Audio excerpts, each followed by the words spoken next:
Assalamualaikum warahmatullahi taala wabarakatuh. Selamat sejahtera, selamat malam, salam reformasi, salam perjuangan saya ucapkan. Maaf, saya tak dapat bersiaran secara langsung sebab masalah internet dekat tempat ini. Tempat ini spesifik lah. Kawasan lain okey je, tempat ni je yang masalah internet sini. So saya buat rakaman tapi saya buat premiere. So tuan-tuan boleh share lah, boleh like, boleh share, boleh tengok pada masa lain insya-Allah. Mungkin bersiaran saya rasa saya letak dalam pukul 12 lah, mungkin bersiaran pukul 12 tapi tak apa. Tuan-tuan boleh tengok malam ini atau boleh tengok esok kalau tak sempat insya-Allah. So tadi saya berbicara beberapa perkara, antaranya adalah tentang Nick Ailin, kemudian Prof Agus letak jawatan, nama Iswari disebut dalam Dewan Undangan Negeri Selangor. PAS dan Bersatu berbalah di Perlis. DAP kenapa takut saman BN dalam isu cimpeng tapi tidak takut saman PAS? Ini sebab dia. Teresa Kok saman Mastura 10 juta, Bersatu kalah rayuan, dan juga SPRM panggil 4 MP Bersatu, Gua Musang dan Labuan akan saman. Baik. So kita akan mulakan dengan beberapa cerita dahulu tuan-tuan. Pertama tentang Nick Ailin. Untuk maklumat siapa yang tidak tahu, Nick Ailin adalah salah seorang peguam dari Kelantan, berasal dari Kelantan. Sekarang ini cuba mencabar 20 section di dalam enactment jenayah syariah Kelantan 2019 yang baru diluruskan pada 2019 dalam usaha untuk mencabar 20 section, bukan keseluruhan tetapi 20 section di dalam di dalam kanun tersebut, di dalam undang-undang tersebut. Tetapi saya akan buat satu video khas nak berbicarakan tentang section secara spesifik, tapi ini kita tengok secara umum dahulu dan apa sebenarnya posisi kita sebagai umat Islam yang kita kena faham. Baik. Hak PAS nak berhimpun tapi jangan manipulasi fakta. Nick Ailin.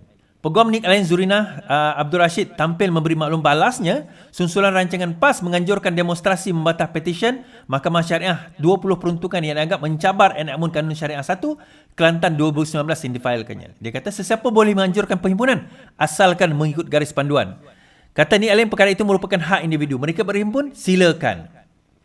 Pada 25 Mei lalu, Nick Ailin bersama anaknya, Tengku Yasmin Natasha Tengku Abdul Rahman telah memfailkan petisyen bagi menyemak semula 20 peruntukan kesalahan dalam enactment tersebut terhadap Kerajaan Kelantan dan pendengaran kes tersebut telah dibuat pada 17 Ogos lalu dan dia akan sambung pada 20 hari bulan November ini. Sebelum ini, Timbalan Presiden PAS, Tuan Ibrahim Tuan Man, 8 November berkata PN akan menganjurkan siri perhimpunan bagi membantah petisyen terbabit.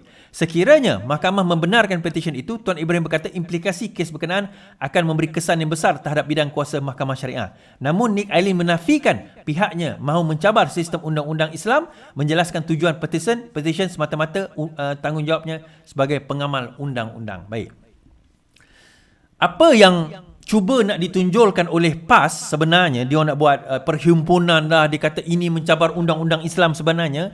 Kalau sekiranya ini apa yang berlaku, kalau sekiranya perkara ini didedahkan oleh Nick Ailin di dalam mahkamah dan Mahkamah Persekutuan membenarkan pindaan-pindaan ataupun perkara yang disebutkan oleh Nick Ailin itu, bermakna Nick Ailin telah mendedahkan betapa tidak kompetennya kerajaan negeri Kelantan di dalam menggubal undang-undang. Saya dah tengok dah enactment tersebut, jenayah akta tersebut. Saya dah tengok dah.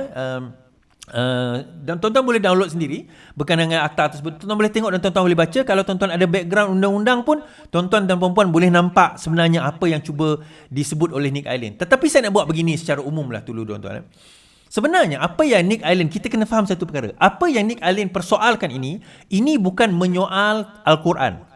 Ini bukan mempersoalkan hadis. Ini bukan mempersoalkan Islam. Ini mempersoalkan kod undang-undang yang dicipta oleh manusia. Walaupun dia letak itu perkataan syariah ke apa dan sewaktu dengannya, dia mempersoalkan kod tersebut. Nah, kod apa yang dipersoalkan?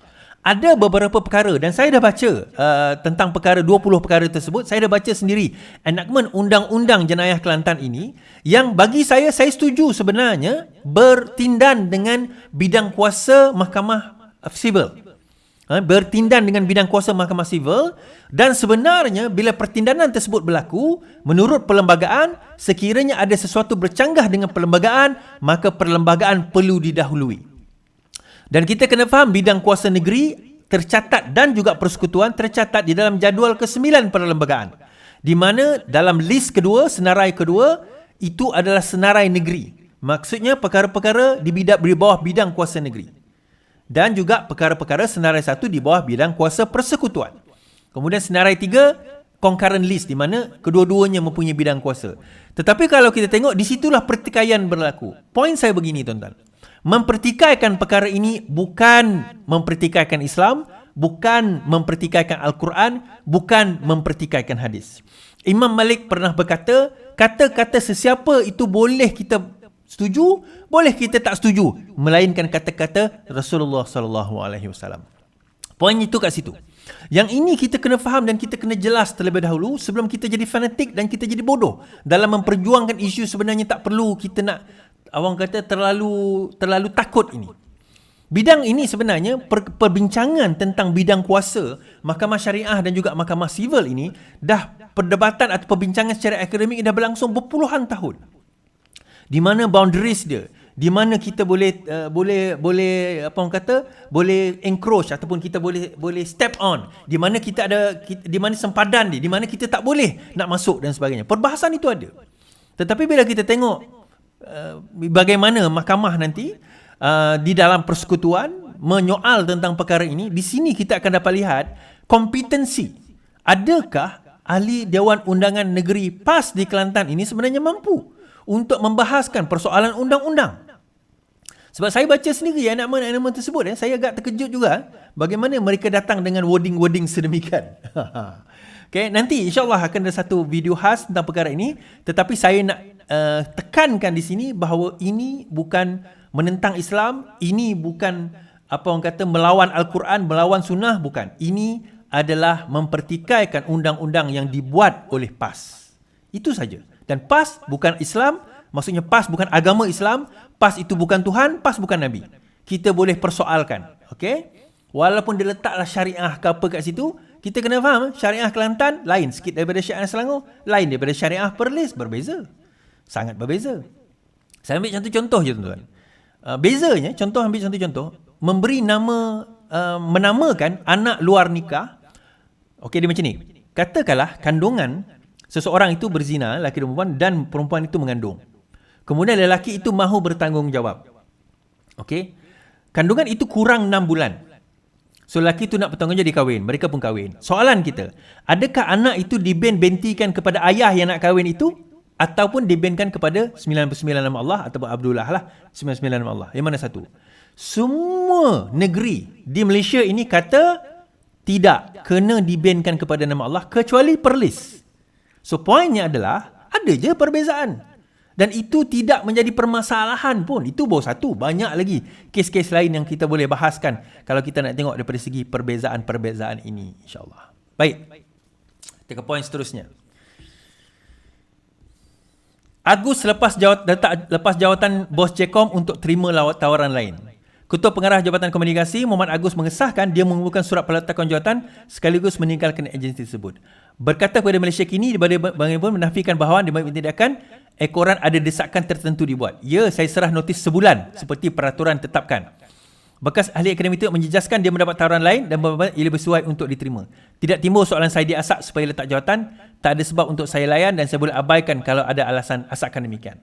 Nama Agus mula dikenali sebagai seorang mensyarah sains politik UKM sehingga dibesara dan meluangkan masa menjadi tenaga pengajar di Sulawesi pula. Dia kemudian menerima tawaran Jcom ketika peringkat awal kerajaan perpaduan dan dilantik pada awal tahun ini. Now, baru-baru ni dikatakan timbul satu video. Wallahualam. Tuan-tuan nak kata betul atau tidak, itu terpulang kepada pandangan masing-masing. Berkenaan dengan apa kata Prof Agus, dia katakan melakukan sesuatu.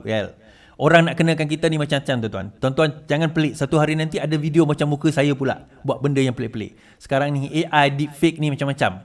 Bukan saya nak menafikan, tapi bukan juga saya nak mengesahkan. Dan macam inilah, tuan-tuan.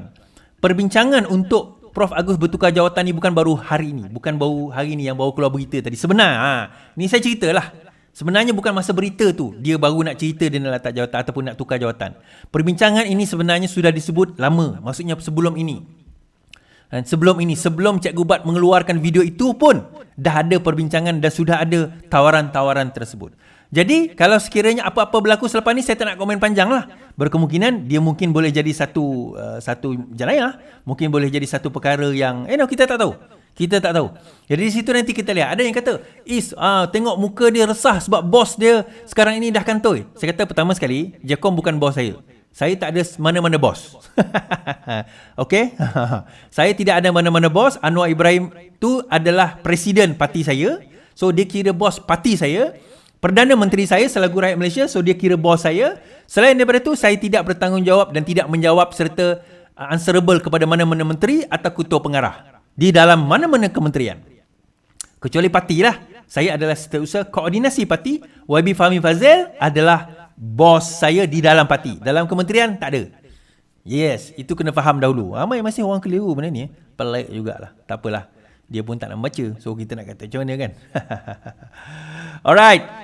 Okay, timbul isu. Kita move on kepada isu seterusnya. Timbul isu baru-baru ini di mana ada pertikaian tentang ahli parlimen dan ahli Dewan Undangan Negeri GRS Sabah yang dikatakan telah lompat daripada parti, telah lompat daripada Bersatu, telah keluar daripada Bersatu dan mereka minta ketetapan daripada ahli kepada speaker sama ada dikira lompat parti atau tidak. Speaker mengatakan ia tidak dikira lompat parti. Kemudian perkara ini dibawa oleh Bersatu ke mahkamah. Kemudian mahkamah mendapati bahawa mahkamah tidak mempunyai bidang kuasa untuk melawan apa yang telah speaker putuskan. Jadi disebabkan oleh keadaan itu, maka akhirnya mereka tidak dikira sebagai lompat parti. Okay.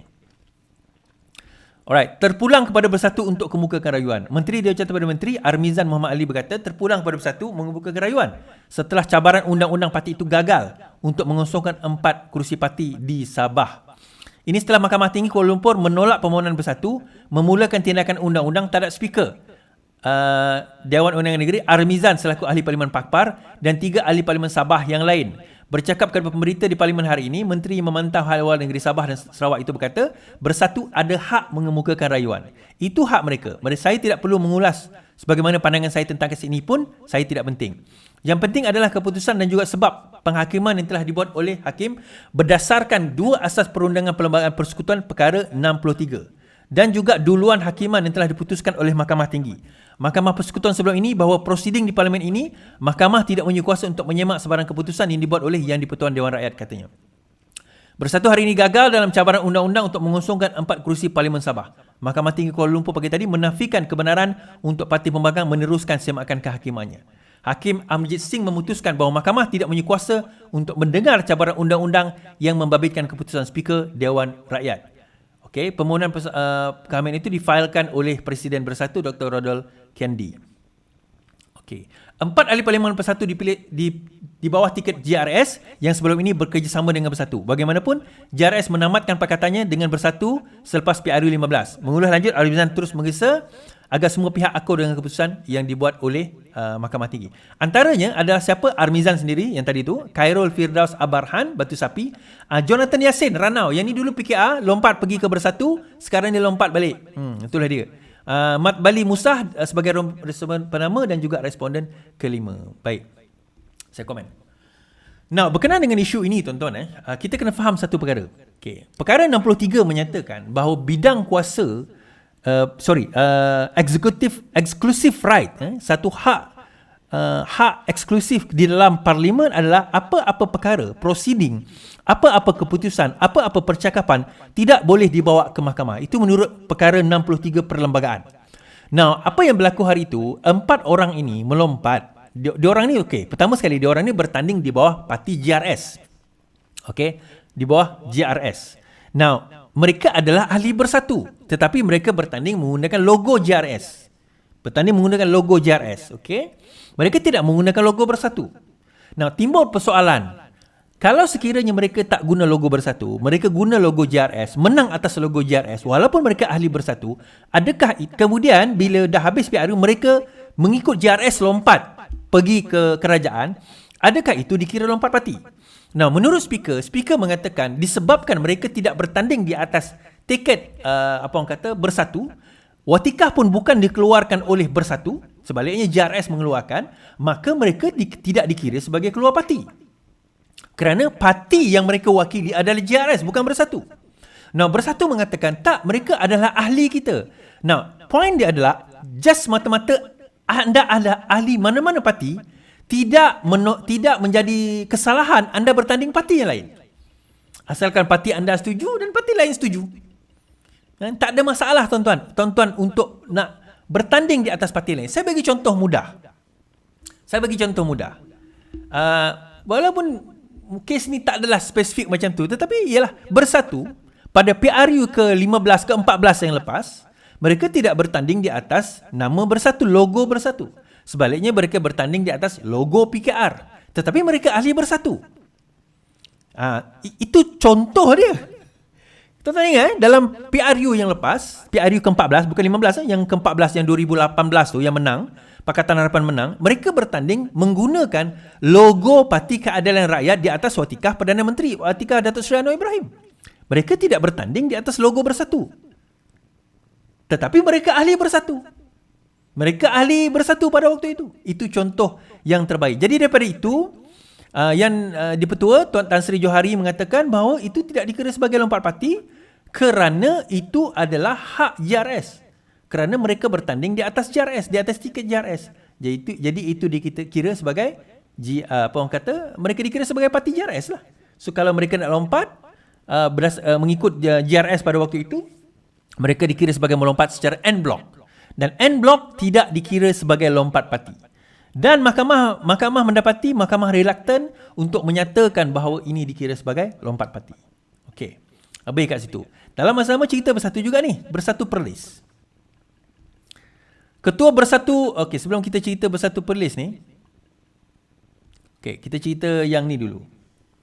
Seorang digugurkan, 2 adun PN dilantik Barisan Exco Penggal Baharu Perlis. Okey. Seorang Exco Kerajaan Perlis digugurkan daripada PAS, manakala 2 ahli Dewan Undangan Negeri Perikatan Nasional dilantik sebagai ahli Majlis Mesyuarat Kerajaan Negeri Perlis bagi penggal baharu. Exco Perumahan dan Kerajaan Tempatan, Penjaja dan Perniagaan Kecil, Perdagangan Dalam Negeri, Koperasi dan Kepenggunaan, Penggunaan Usahawan dan Industri Kecil, Fakrul Anwar Ismail yang juga adun bintong daripada PAS telah digugurkan. Beliau digantikan oleh adun Kayang, Asrul Aiman Abdul Jalil yang juga bekas Ketua Pemuda PAS. Mereka juga bekas Ketua Pemuda PAS Perlis. Adun Tambung Tulang yang juga Ketua Penerangan Amanah Bersatu Perlis, Wan Zegri Atar Ishak pula dilantik sebagai Exco Pembangunan Belia dan Kemajuan Sukan bagi menggantikan Adun Santan Muhammad Amir Azizan. Beliau turut memegang portfolio pembangunan industri kecil. Selain itu, terdapat beberapa perubahan portfolio yang kekal yang mana beberapa penyusunan semula dilakukan. Pelantikan Asrul dan Wan Zikri Afar dibuat pada majlis pelantikan dan mengikat sumpah hari ini. Berkenaan dengan pertukaran dan pertambahan portfolio itu dibuat mengikut kesesuaian dan keselesaan kepada Exco yang sebelum ini yang agak padat dengan tugas yang agak besar. Okey. Alright. Sementara itu, Fakrul Anwar Ketua Deputi melihat penggugurannya sebagai amalan biasa. Okey. Saya tak tahu pun akan digugurkan, tetapi ini amalan biasa yang menjadi hak Menteri Besar. Okey. Dia kata dia tak tahu kan. Alright. Ketua Bersatu Perlis berang diketepikan dari Exco kali kedua. Pemimpin nombor 1 Perlis hari ini, Bersatu Perlis hari ini secara terbuka mengecam Menteri Besar ekoran namanya sekali lagi dicicirkan daripada pelantikan sebagai Exco. Malah Abu Bakar Hamzah juga menganggap Menteri Besar Muhammad Syukri Ramli tidak menghormati pimpinan sendiri kerana tidak mengendahkan surat sokongan yang diberikan pengurusi PN Muhammadiyah Nassin. Dipetik media setelah Majlis Angkat Sumpah Exco di Arwah hari ini, Abu Bakar berkata, selain diketepikan oleh Muhammad Syukri, dia berpendapat ada pemimpin tertentu dalam Bersatu di Perlis mengkhianatinya. Saya cukup kesal kerana Menteri Besar membelakangkan keputusan Presiden Parti yang juga pengurusi PN sudah memberi sokongan. Malah saya juga kesal dengan segelintir pemimpin Bersatu sendiri yang menikam saya dari belakang dalam soal pelantikan Exco, katanya. Untuk rekod, PAS dan Bersatu merupakan antara parti komponen yang membentuk PN. Selain Muhyiddin, Presiden PAS Abdul Hadi Awang pula dilantik sebagai timbalan pengurusi. Hari ini 2 adun baru dilantik mengurusi kerajaan dipimpin oleh Muhammad Syukri. Baik. Now, kemelut yang melanda apa orang kata Bersatu Perlis ini sebenarnya bukan baru, tuan-tuan. Kita dah kata hari itu terdapat pertikaian yang besar di dalam kalangan Perikatan Nasional itu sendiri di antara PAS dan juga Bersatu. Now, pertikaian di antara PAS dan Bersatu ini kerana terdapat pertikaian 2 kem di dalam Bersatu itu sendiri. Satu kem yang mana PAS selesa, satu kem yang mana PAS tak selesa. Kerana apa? Kerana mereka beranggapan bahawa kem yang PAS tak selesa itu sendiri menjadi batu ataupun menjadi penghalang kepada PAS dalam kerajaan negeri. Sebab itu desakan sekarang ini berlaku kalau tuan-tuan perasan. Kenapa digugurkan nama ketua pengurusi Bersatu Negeri Perlis itu sendiri menjadi Exco? Jawapan mudahnya adalah kerana PAS tak mau bagi muka kepada Bersatu sebagaimana dulu Bersatu tak pernah bagi muka kepada UMNO. PAS sekarang ini berasa terancam terhadap kehadiran Bersatu. Mereka rasa lah. Sebenarnya mereka tak perlu rasa terancam pun. Bersatu tu tidak ada apa-apa. Okay? So camp yang saya sebut di dalam Bersatu itu wujud. Kalau tuan-tuan perasan dia sebut tadi nama itu dihantar oleh Muhyiddin Yassin. Tuan-tuan agak second nama tu yang dia luluskan itu datang daripada camp mana? So daripada sini tuan-tuan kita dapat nampak bagaimana sekarang ini nasib Bersatu di negeri-negeri tersebut semakin dipinggirkan dan semakin disisihkan. Dan kita nampak bagaimana Bersatu sendiri sekarang ini menjadi seperti malukut di tepi gantang. Ada pun tak apa, tak ada pun tak apa. Okay? Ada pun tak apa, tak ada pun tak apa. Dan untuk mereka kekal relevan, mereka bawalah isu-isu yang tak penting. Okay, now sekarang ini ada satu berita berkenaan dengan Wan Saiful cabar DAP Saman BN. Kita tengok. Bekas Ketua Penerangan Bersatu Wan Saiful Wanjan hari ini mencabar pengurusi DAP Lim Guan Eng untuk menyaman BN berhubung dakwaan yang terkandung dalam buku kecil kempen. Ahli Parlimen Tasik Geluguk itu berkata risalah bertajuk Bahan Kempen Komunikasi BN turut menyertakan dakwaan serupa yang dibuat oleh Ahli Parlimen Kepala Batas Siti Masura mengaitkan pemimpin DAP dengan bekas pemimpin Ong Bong Hwa yang dikenali sebagai Cimpeng. Dalam dokumen rasmi ini dicetak menyatakan kaitan DAP dan Parti Komunis. Muka surat 12930 ada topik fahaman komunis katanya. Wan Saiful bersama bekas Ketua Pemuda UMNO Seremban Zul Amali Hussein dalam sidang parlimen itu. Zul Amali kini ahli PAS berkata buku kecil itu diedarkan kepada semua jentera UMNO sebelum hari penamahan calon PRU 15 tahun lalu. Wan Saiful kemudiannya membacakan petikan daripada buku kecil tersebut mengenai sejarah Chin Peng yang menyebut penasihat DAP Lim Kit Siang dan bekas Perdana Menteri Lee Kuan Yew adalah sepupu. Baik. Saya nak ulas. Okay. Saya nak ulas beberapa perkara. Kenapa isu ni tak timbul sebenarnya. Bukan tak timbul, tak dibawa oleh DAP. Lim Kit Siang, Lim Guan Eng tak pergi saman BN. Sebaliknya saman Mastura. Ini saya nak cerita kepada Wan Saiful Wanjan supaya dia faham. Dan kenapa saya kata benda ini killing many birds with one stone. Yang pertama, bak kata Wan Saiful tadi bila dia bawa bekas ahli BN, dia kata yang daripada Seremban, dia kata pada PRU ke-15 kami disebarkan kepada jentera-jentera. Okay. Kalau sekiranya Lim Guan Eng, Lim Kit Siang nak saman, BN boleh deny. Tak tahu? Siapa yang sebarkan? Sesiapa boleh nak print. Dan bila dia kata bekas ahli BN yang masuk PAS mengatakan demikian, itu dipanggil cakap dengar. Kenapa? Kita tak ada spesifik orang kita nak saman.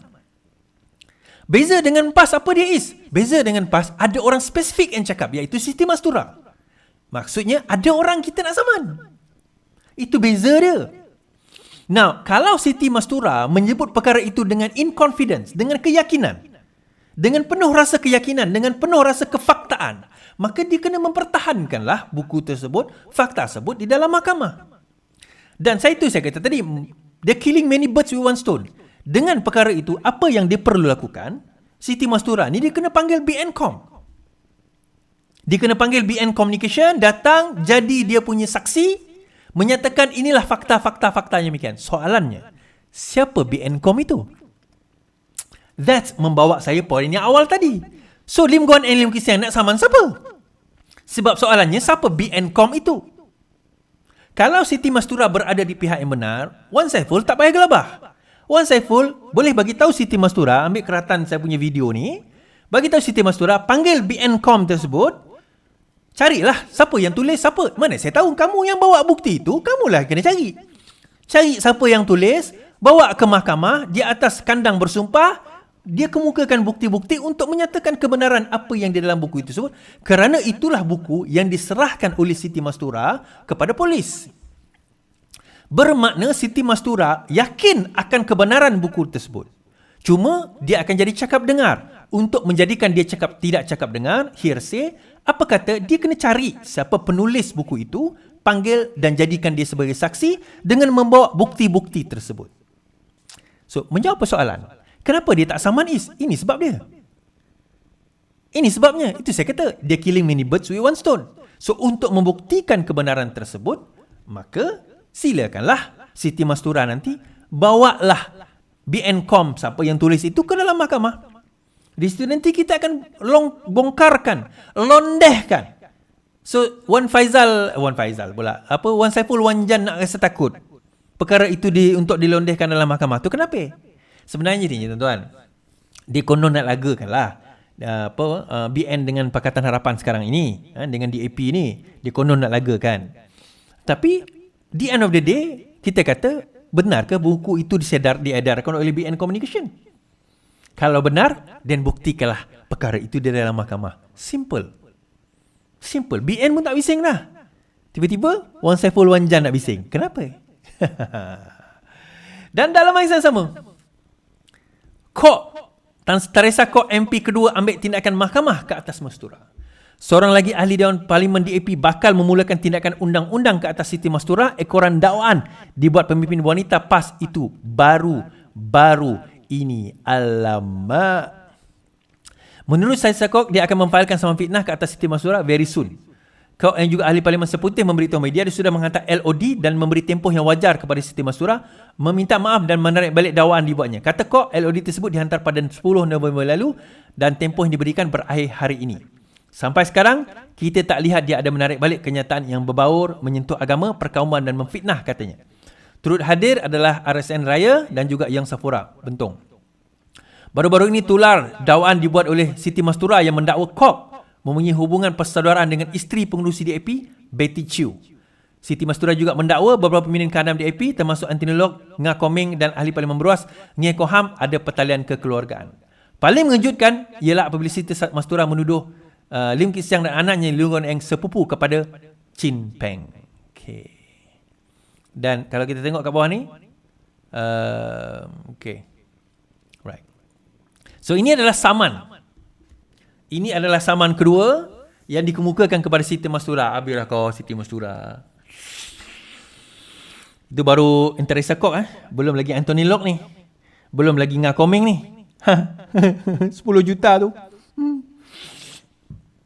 Mana orang PAS yang lain? Saya kata Siti Mastura mudah je Siti Mastura. Ni saya bagi formula untuk kamu nak selamat dek Okey, senang je. Kamu pergi cari siapa penulis BNcom itu. Okay, bawa dia ke mahkamah, minta dia keluarkan semua bukti-bukti tersebut. Kalau dia gagal dengan kamu sekali melingkup. Faham? So jangan main fitnah lagi Okay? Okay? Boleh? Jangan main fitnah lagi. Okay, main jauh-jauh. Bersatu ni tak habis cerita ni tuan-tuan. Kita buat cerita bersatu. SPRM akan panggil 4 ahli parlimen sokong PM. Suruhanjaya Pencegahan Rasuah akan memanggil 4 ahli parlimen PN bagi yang mengisytiharkan sokongan kepada PMX dalam masa terdekat. Ketua Pesuruhjaya SPRM Tan Sri Azam Baki berkata ia bagi menyiasat dakwaan wujud unsur rasuah untuk beralih sokongan. Buat masa ini kita tunggu laporan daripada polis, katanya. Okey, dalam masa yang sama, MP Gua Musang Nafi ditawar habuan mahu fail saman dan juga MP daripada Labuan. MP mana bukti kami sogok? MP Labuan mahu saman pemfitnah. Baik, saya baca yang ni dulu. Ahli Parlimen Labuan Datuk Suhaili akan mengambil tindakan saman Hamzah Zainuddin dengan Wan Faizal terhadap pihak yang memfitnah beliau menerima sokongan atas tindakannya menyokong PMX. Saya tidak tinggalkan parti, saya tidak khianat. Saya juga ingin nyatakan sini bahawa ada fitnah dilontarkan yang kami berempat kini menerima sokongan 4 hingga 6 juta. Ahli Parlimen Gua Musang Muhammad Azizi berkata dia akan memfailkan saman terhadap Ketua Penerangan Bersatu Razali Idris yang menuduhnya menerima sokongan, mengisytiharkan sokongan terhadap Perdana Menteri yang malam itulah DNNA tu. Azizi mendakwa tuduhan itu satu fitnah dan dia menafikan ada tawaran apa-apa bentuk habuan. Perkara ini tak betul dan fitnah paling teruk. Saya akan fail saman kepada Razali yang telah buat kenyataan menuduh saya terima sogokan. Tapi dalam masa yang sama, Wan Faizal kata MP Labuan khianat pada Bersatu. Ketua Pemuda Bersatu Wan Faizal hari ini menyifatkan ahli Parlimen Labuan Suhaili Abdul Rahman sebagai pengkhianat. Kenapa? Wan Faizal mendakwa Suhaili yang kini digantung 6 tahun atas tindakan menyokong Anwar turut terlibat dalam usaha mendapatkan sokongan ahli parlimen lain untuk menyokong Perdana Menteri. Dalam sidang media hari ini, Wan Ahmad Faizal dan juga ahli Parlimen Mancang menuduh Suhaili bersahabat dengan seorang individu yang semalam menjadi rujuk sebagai Datuk Botak. Saya mengulas kenyataan media Suhaili semalam yang menuduh saya tentang cerita Datuk Botak. Hakikatnya dia turut terlibat. Datuk Suhaili Labuan, saya beritahu ini kepada media, terlibat untuk menarik ahli parlimen kami untuk menyokong Perdana Menteri. Dia juga salah seorang operator sekarang. Dia pengkhianat. Senang cerita, saya gelar dia pengkhianat. Katanya lagi. Baik, kita dengar apa yang Wan Faizal sebut tentang perkara ini, tuan-tuan. Tengah-tengah kami mesyuarat, We've received an anonymous tip that you... Tengah-tengah kami mesyuarat, dia dengan penuh confident call salah seorang ahli parlimen kami. Dia tak sedar dah mesyuarat tu, ketua pembangkang ada. Bila ahli parlimen kami bagi telefon kepada ketua pembangkang, meloncatlah dia, terkejutlah dia. Sebab dia ingat dia boleh cakap ahli parlimen tu seorang-seorang. Rupanya kami dalam mesyuarat ketika itu.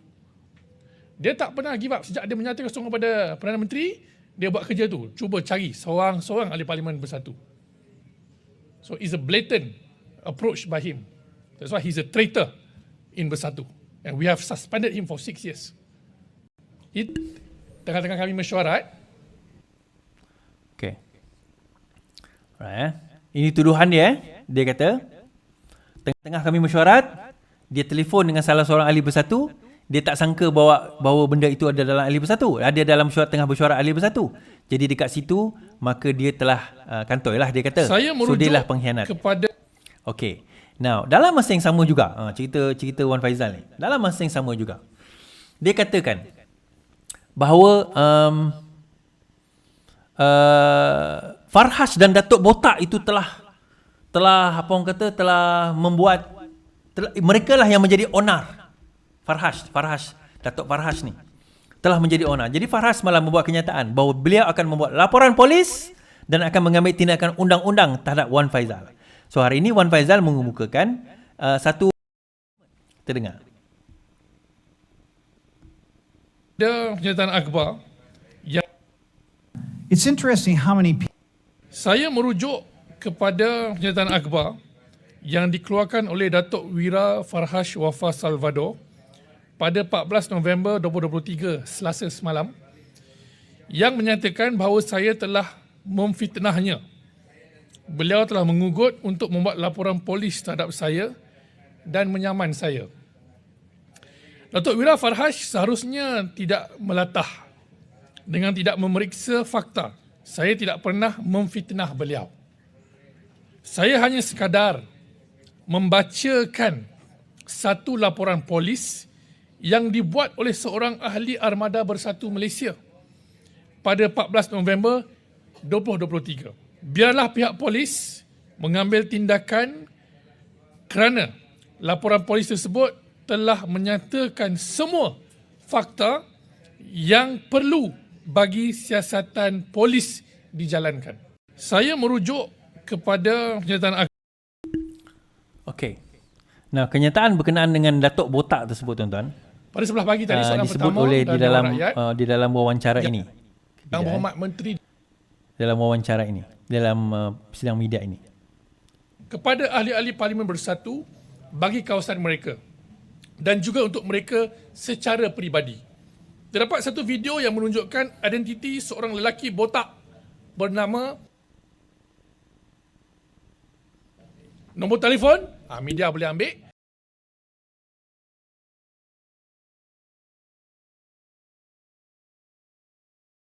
yang memainkan peranan untuk menyogok dan mengugut ahli Parlimen Pembangkang untuk menyokong Perdana Menteri ke-10. Video tersebut menjelaskan peranan bekas setiausaha politik Perdana Menteri iaitu Datuk Farhash Wafa Salvador dalam perkara ini. Video ini telah tular dalam TikTok, Facebook dan... Baik. Ini taktik yang sama digunakan oleh Wan Faizal. Dia akan kata seseorang daripada Armada telah buat laporan polis. So dia cuma membacakan. Tu bacalah laporan polis tersebut. Dan dia menyebutlah nama Farhash, dia sebut nama apa, Datuk Botak tersebutlah. Now, kesiannya budak tu nantilah, tuan-tuan. Farhash boleh buat apa? Dia boleh buat satu laporan mengatakan bahawa itu adalah laporan palsu. So budak tu akan kena. Dia akan terlepas lah. Berkemungkinan besar dia akan terlepas. Sebab tak boleh nak zaman. Betul lah apa yang dia kata. Bahawa dia membaca statement. Tetapi kita tahu. Itu atas arahan dia.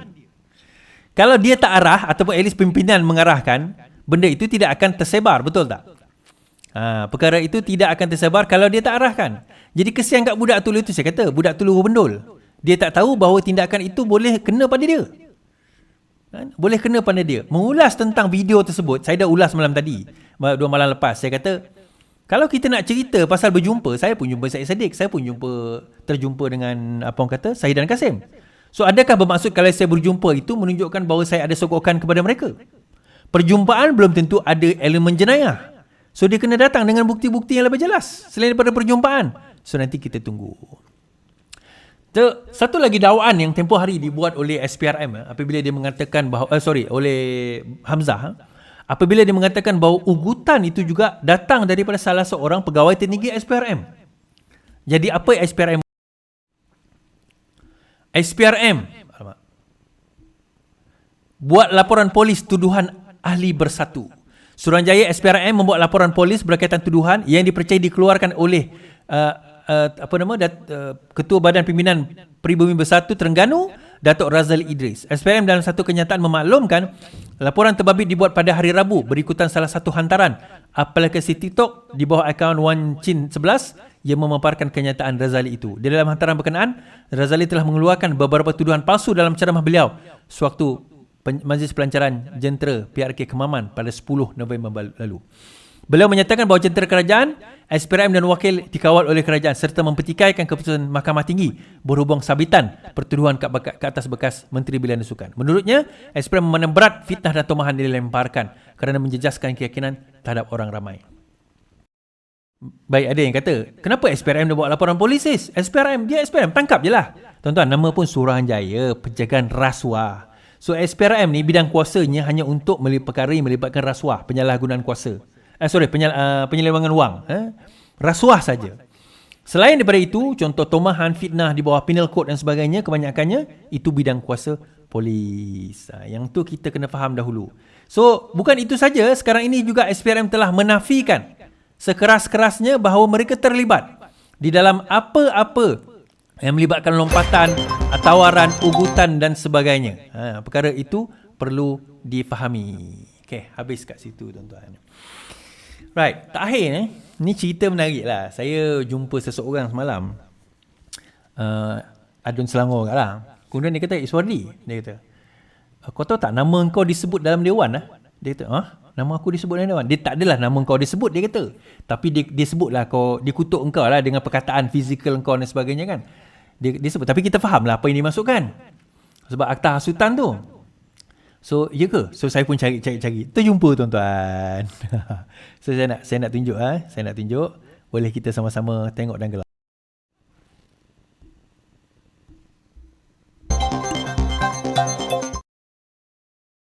Saya nak menyinggung ucapan pembangkang yang menyatakan Perikatan Nasional akan membela institusi. Boleh minta laluan? Kota Damansara nak bagi laluan? Boleh. Boleh ya? Saya ucap terima kasih kepada Yang Amat Kota Damansara. Tapi berhubung dengan institusi raja-raja yang disebut tadi, saya rasa Yang Amat Kota Damansara terlupa ada hantu gigi seorang yang masuk dalam video-video viral yang siap ketuk skrin daripada parti mana saya tak tahu. Apa pula pendirian Yang Amat Kota Damansara tentang tindakan beliau menghina institusi raja-raja. Terima kasih. Saya ingat mungkin kurang terlupa kot. Parti Keadilan telah mengambil tindakan kepada beliau. Mungkin daripada Perikatan Nasional belum ambil tindakan sehingga hari ini. Mungkin kena semak balik. Sebab tu saya ulang balik. Walaupun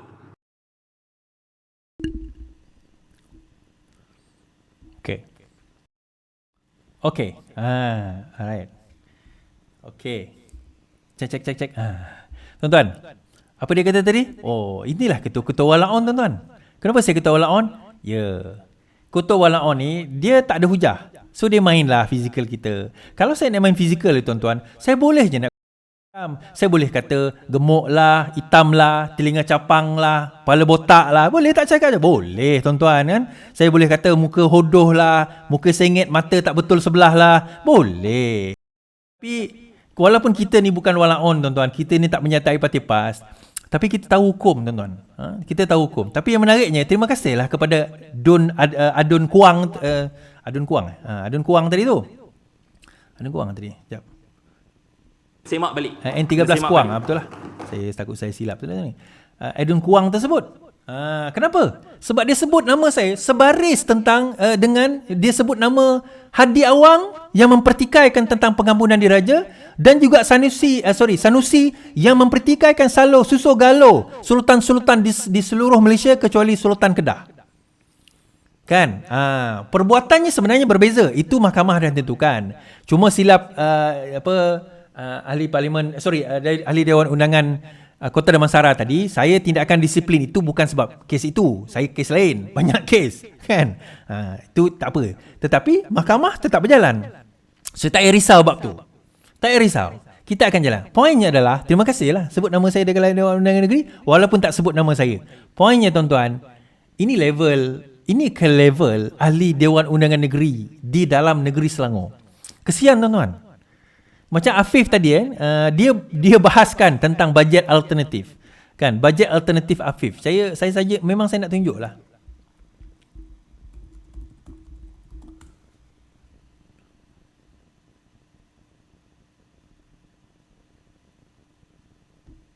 Okey.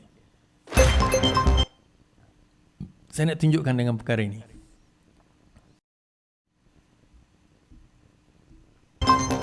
Dalam perbahasan bajet dengan menyokong bajet yang diumumkan oleh Yang Amat Berhormat Datuk Menteri Besar, dan sememangnya satu bajet yang komprehensif. Okey, kemudian Afif bangun. Afif ni Kami dah ada dah sebelum bajet ni pun kita dah bentang dah.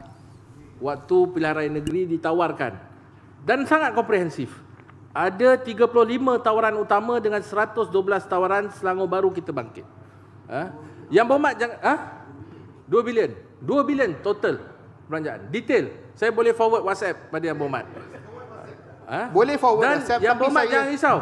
Kalau kami menang hari itu, benda ni yang kami akan buat.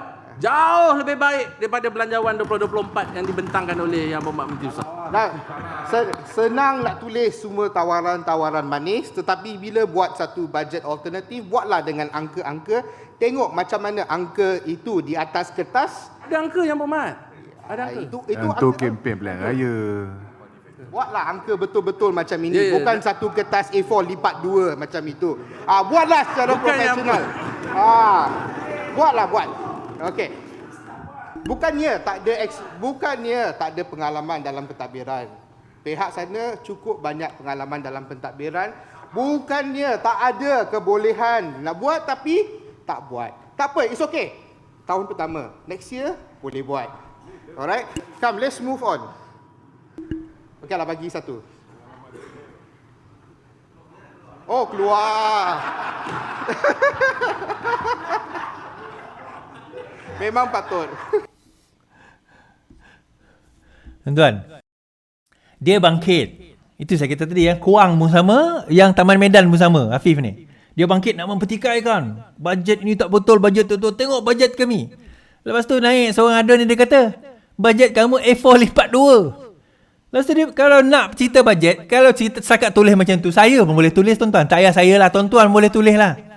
Kita semua boleh tulis setakat bajet lipat 2. Tengok tadi adun tu, YB tu tunjukkan, inilah bajet detail. Bukan setakat tulis jumlahnya, daripada mana datang duitnya, perbelanjaannya ke mana, detail. Ini bajet alternatif A4 lipat 2. Lepas tu Afif bangun keluar. Level tuan-tuan, ahli Dewan Undangan Negeri nak berbahas. Tuan-tuan, macam inilah ujung dia. Kompetensi. Saya balik cerita awal tadi berkenaan dengan Nick Ailin, kompetensi. Di mana kompetensi dia sebagai seorang ahli Dewan Undangan Negeri, seorang ahli parlimen, sebagai adun di Kelantan, kompetensi seorang pembangkang di parlimen, di Dewan Undangan Negeri. Kita nilai sendiri tuan-tuan. Di mana level mereka ni sebenarnya? So di sini kita nampak level sebenar mereka amat jauh sebagai pembangkang yang berkaliber. Mereka tahu fitnah, mereka tahu cerita yang tak betul, yang itu mereka sebarkan. Lepas tu buat akta, buat undang-undang, buat benda yang memalukan. Okay. Sekian daripada saya. InsyaAllah kita jumpa lagi. Selamat malam, selamat beristirahat. Yang penting, lawan. Tetap lawan. Assalamualaikum.